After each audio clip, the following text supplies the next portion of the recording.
Yo, I'm in a mood to just share my warm up. Um, so that's what I'm gonna do. Tend to warm up pretty simply. Usually I have one goal in mind, and that's like getting to the point where my brain is just already thinking about design and drawing intuitively. Um, so it's like preparing your muscles when you're going out to do any sort of exercise. Sort of just allowing my brain to be free. Um, so I'm pretty zoomed in now, and I'm just drawing, whatever. It's also, you can hear I'm tired because I do this early in the morning before I actually go out and start my day. So right now it's about 8 a.m. and I try to do this before I have to go to work, or before I go on my run. Some days, sides. Okay, so what? I got some like random abstract scribbles here, and this is a good way for me to warm up and not worry about character. Let's say like the scale is like this. There, maybe some scale. And maybe this one's closer. It's like a journey type thing. This looks like a big face, but you can make it into maybe or something.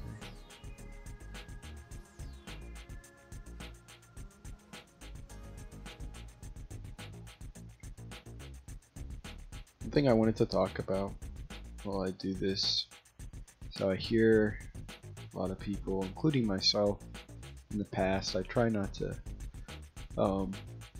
do the same things that I always do, but you fall into habits. But I noticed a lot of people describing the reason why they're not achieving their goals or doing what they want to do as a fear of doing something. Maybe it's the fear of making the writing the comic you always wanted to do, or painting that picture that you really like your drawing of, but you're just scared to mess it up. And I just wanted to talk about how I overcome fear in my own work, and in my own sort of personal exploration. To me, I think the key to it is having it be exactly that, a personal exploration. I think a lot can be gained from having caution on what you spend your time on. However, that is more of a logical thing. Fear is really just emotions and insecurities that sort of just manifest into an anxiety. And I think when I have fear about doing something, usually it has to do with will I be wasting my time? That's like an anxious thought I get. Or B, will I be wasting other people's time? Will they see whatever I make or whatever I do and not want to experience that again? Will it not be worth their time of looking at it? And I think those two things really are just anxiety. There's really no basis in like reality that those fears sit in. Like the fear of wasting your time, to first like kind of pick that apart. I've experienced that. However, I feel like you can only notice once you've spent the time making artwork or anything creatively or any type of craft, that every step of the way is a part of the learning process. Every mistake, every choice of a decision will lead you to something. And the way that you make different mistakes is by taking different actions, and that is what leads you forward, with learning, or growing or improving, or doing anything, just doing something different. And fear is what stops you from doing that, because you have this fear of, hey, if I spend 4 hours today and I'm working on an art piece, or I'm working on a painting, or whatever it may be, a sculpture, whatever. If I spend 4 hours on that today and come out of the other side with nothing to show for what I've done, nothing of that I consider to be good, then I've wasted my time, and that cannot be done again. I need to make something that I like in the time that I spent doing it. I see that as, it's hard to make that jump before you've seen yourself already improve. But if you're willing to sort of be a bit more practical and think that the only way really to do something in a way that you enjoy, or that's right, is to take the time to make sure that you're not doing it in the way that you think is wrong. So you're sort of weeding out maybe the time that it takes you to do the painting in 4 hours, or let's say like 30 hours. Let's really make it something that's like, you're spending more than just a day, more than just one sitting. Spend 30 hours on something, and by then you feel like, man, I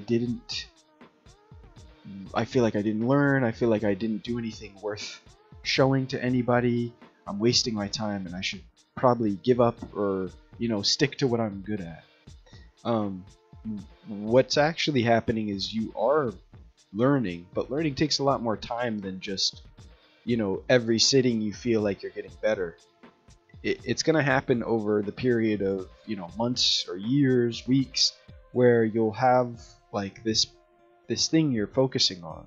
If you have like a process, or a way of doing something, or a specific fundamental that you're focusing on, you're not going to learn it right away. So for instance, I always wanted to be able to paint.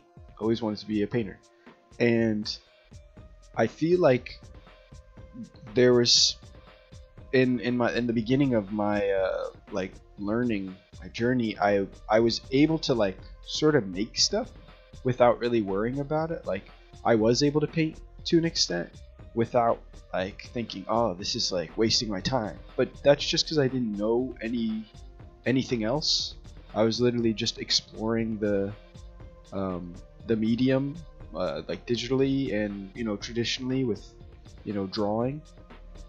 And I feel like what happened as I got more into the medium is I started to see pictures that I liked, and I started to see things that I really admired, and that sort of got into my head, and I was like, well, mine don't look anything like this. In fact, mine look 10 times worse, in my opinion. That's what I would think. And I'd say, well, look, if I'm not doing something that's like this, then I'm probably wasting my time. And that's like sort of the trap. You get stuck into that, and if you get stuck in for too long, you're gonna forget what it was like to not even know that those things existed. The freedom you had to just like put your ideas down, and you were mesmerized by your own ability to just create something. I think that is a beautiful thing, and it gets lost with that fear of just not putting in the time to do so. So yeah, what really remedied that is just thinking less about oh, how much time am I gonna spend doing this? I'm like afraid to waste my time, or I'm afraid that's not gonna look good in the end, so why would I even do it? And think more about, you want to do something, right? Maybe it is a case like, I think exercise is a good way to explain it for me as well. You say you want to run a um, you know a marathon or a half marathon, and up until this point, maybe you've ran um, shorter distances. Maybe the longest you've ran is like 5-6 miles, and you're gassed. Well, how are you going to have the longevity to run a marathon? Well, I think what you can't do is only run the same amount that you like already can, and just keep doing that same thing over and over. You're only running that same amount, and then you don't ever increase your mileage, you don't increase your pace, and you stay with what's comfortable because you're scared that if you spend the time to maybe do, instead of you start getting comfortable with 5 miles every day, and then you want to do 8 miles, and you're scared to do that because you're like, oh well, what if I'm so gassed and I don't feel like doing it the next day, or I know I can't run that in a reasonable time, it's going to take too long, so I can't. How am I supposed to plan my day around running an extra 2 miles or doing this? And you get in your own head about this situation where you already can run that many miles. Like, if you can run 6 miles in one sitting, maybe you're gassed by the end of it, but then just run 2 miles in another sitting. You don't have to do it all at once, but get in that mileage. And a lot of people talk about art in the same way. They literally talk about it as mileage, because I think at the end of the day, what you are trying to do is a marathon. It's a long-winded mental effort to create something, and that's really not easy. And also, it's also like you're trying to run a marathon, but you don't know where it's going to be held.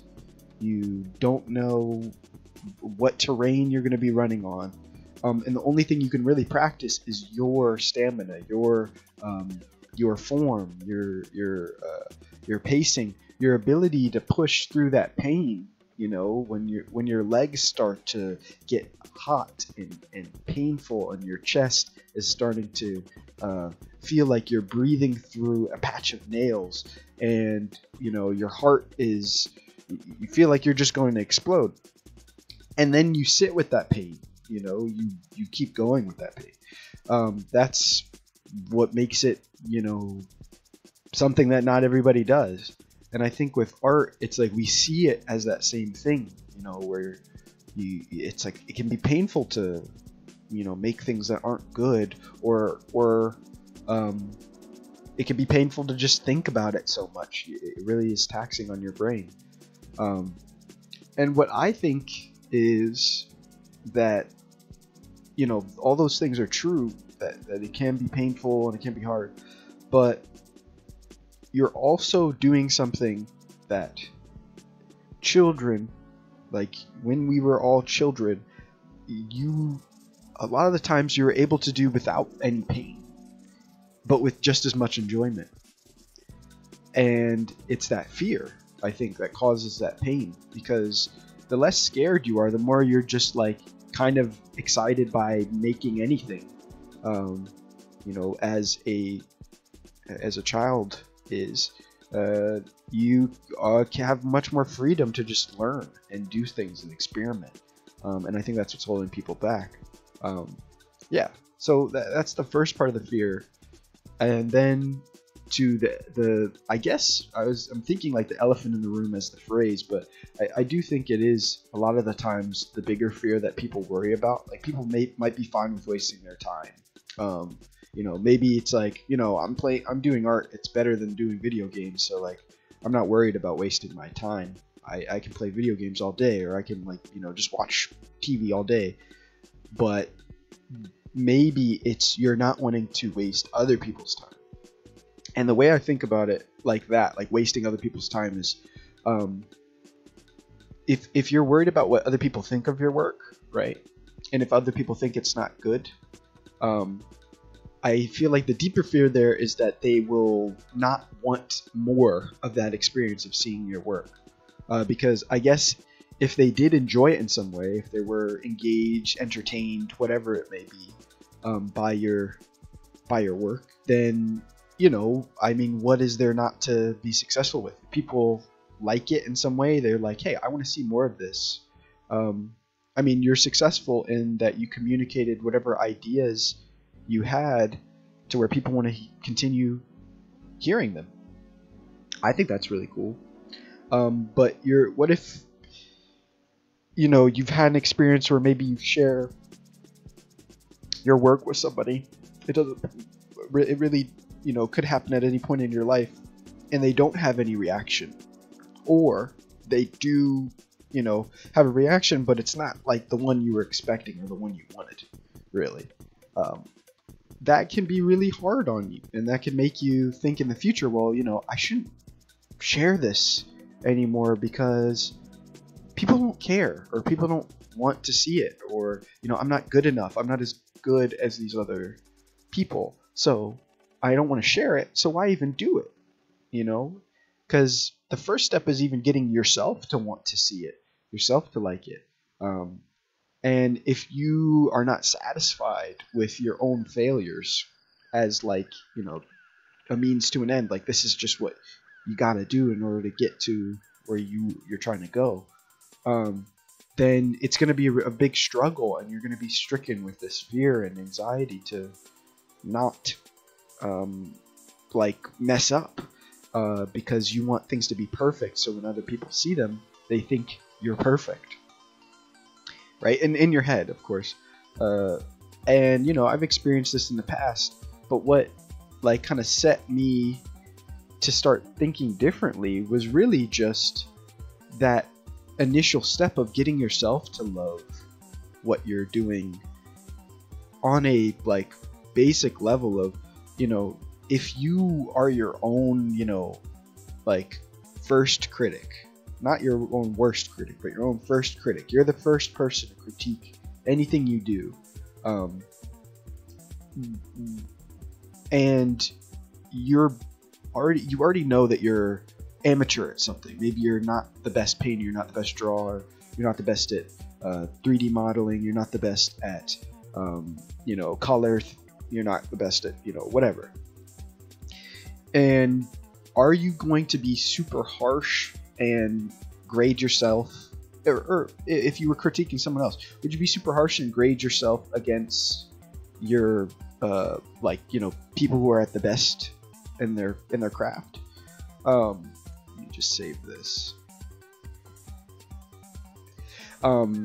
I don't think you would be. I think you would be a lot more lenient. You would look for the beauty in whatever you're doing, or whatever the other person's doing, and I think that's the way you should treat yourself. Now, there is a level of limitation to this. Say you have specific goals, right? That you want to become a professional artist in a certain setting. There is a level of sort of critique that you can give yourself. You can be harder on yourself if you want to, especially if you think you are already good at whatever you're doing, right? I think it's good to be, once you feel like you're getting good, to be a bit more critical, because then you're more comfortable with engaging with that, not engaging with being wrong when you're doing something. Maybe you didn't approach something in the best way that you could have, that you're aware of, and you can improve on that for the next time you do it. I think that is an important skill, but when you're just trying to get into something and you haven't built up that relationship with yourself to be your own first critic, it can be really hard, and you can be really, really tough on yourself. I've seen people be very tough on themselves, but sometimes people build themselves up, and are believe that they are really, really, really good. I've gotten into situations where I felt like, oh, okay, I get something now. I understand it now. So then that like releases a lot of fear that I had, even if maybe I don't actually understand it as well as I think I do. But then it allows me to keep exploring and sets me on what I think is a really interesting path, which is that the path of, you think that you're good at something, so you have the freedom, like with the original statement, like a child, to make whatever, just start doing stuff, and that really allows me to make things. Is just having some level of confidence, and when you're able to critique yourself in a positive way, maybe instead of just saying something is bad, you can say, what were the issues in this painting or drawing? Like, did I, do something that maybe I could have done better with my level of skill right now? And a lot of times the answer is yes. Like, we're not perfect, so we can always do something better. But it's healthier to think that way and not have that stop you from doing it again, but rather allow that to push you to do something even better, so yeah, fear will hold you back in your art, and I think what the remedy is for me, allowing yourself to fail, taking that time to fail, and being your own first critic in a much gentler way than you probably are. Not comparing yourself to anyone else, but only allowing, giving yourself as much grace as possible. Because other people will not give you that grace. Some people might, but other people won't. And then you're just going to have to deal with like people, A, not caring about your work, not giving you any feedback, not doing anything, engaging with it at all. Or B, if they do engage, they don't have anything nice to say about it. And I think, that's worthy critique just as much as anything else. I don't think everybody has to be nice about your work, but I do think it's important for you to be nice to yourself first, so that stuff, kind of rolls off your back. Because yeah, I mean, people have different tastes. People are picky, and I think that's a good thing because that's what makes us individuals. And at the same time, you don't have to listen to anybody, right? If you're doing something, you don't actually have to listen to anybody else's critiques of your work or anything you do. But, you might benefit. Maybe. I'm not sure.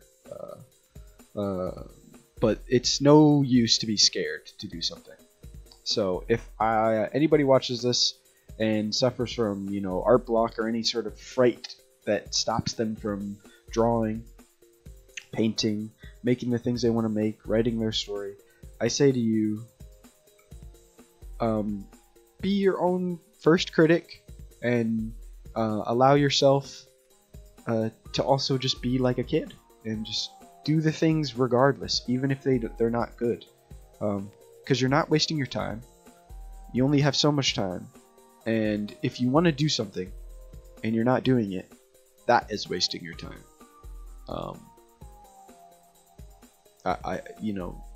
And the further you get into the sort of mentality that it takes to continue, making art and being a creative person, the more you can start to think about, like, okay, well, maybe I could spend my time on this thing instead of this. But that's more of a problem solving, on the basis of like you already know where you want to go, and you can just be more picky about where you spend your time, rather than being scared. It's not the difference is it's not being built out of fear, which I think is the biggest thing that holds a lot of us back. But yeah, now I've been doing this painting while talking, so I think I'll do the rest while not talking. For my warm-up, I might even do some more paintings, but I'll keep recording it. I just wanted to share those thoughts with you guys while I'm warming up. Warm up my mind as well as warming up my pen. And yeah, I hope you guys have a good day. Enjoy the rest of this time lapse if anybody sees it. And yeah, leave a comment talking about what you'd like to see, what you want to hear, any feelings you had that were brought up by this, sort of thing. And yeah, thanks.